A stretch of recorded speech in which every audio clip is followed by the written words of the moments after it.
घबराने जिसका ओझ भुन भुन गरेर कम्मर माथि नाचिदेऊ कि झुनमुन गरेर कम्मर माथि नाचिदेऊ कि झुनमुन गरेर गुराँस फुल्दा बनै घमाइलो कोयली बोल्दा मनै रमाइलो बसन्तलो मुस्कान आउँछ घबराने जिस्का आउँछ भुन भुन गरेर कम्मर माथि नाचिदेऊ कि झुनमुन गरेर कम्मर माथि नाचिदेऊ कि झुनमुन गरेर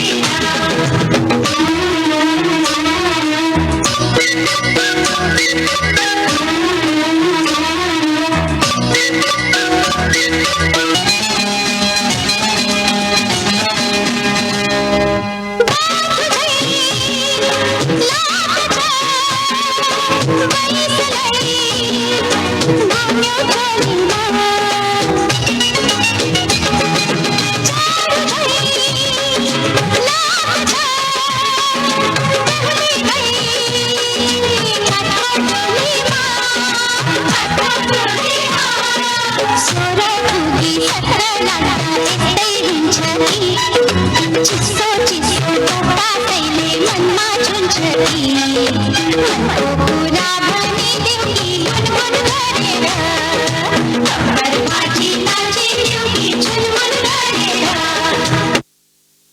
हेलो एरिका, सन्चै हुनुहुन्छ? तपाईँलाई कस्तो फिल भइरहेछ? राम्रो भयो। अनि थोरै थोरै डराउनु भयो, डर लागिरहेछ हो?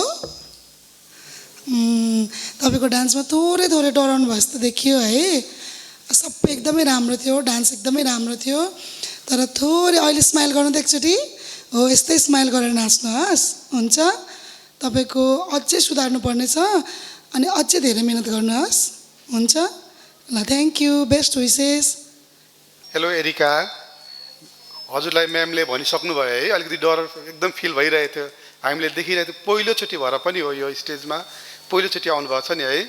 यहाँभन्दा पहिले पनि तपाईँ नाच्नुहुन्थ्यो नि, कहीँ नाच्नु भएको थिएन, फर्स्टचोटि हो। एकदमै राम्रो छ, प्रयास धेरै राम्रो छ। हजुरले कहीँ सेन्टरमा सिक्नुभएको हो कि आफै घरमा सेल्फ हो? घरमा हो, राम्रो छ। यति सानो उमेरमा यस्तो गर्दै हुनुहुन्छ, आफै सिकेर सेन्टरमा अझै गरेर सिक्यो भने धेरै राम्रो हुन्छ। ल, हजुरलाई हामीले अहिले होल्डमा राख्छौँ, अब के हुन्छ पछि हामी नतिजा सुनाउँछौँ, हस्? ल, ओके।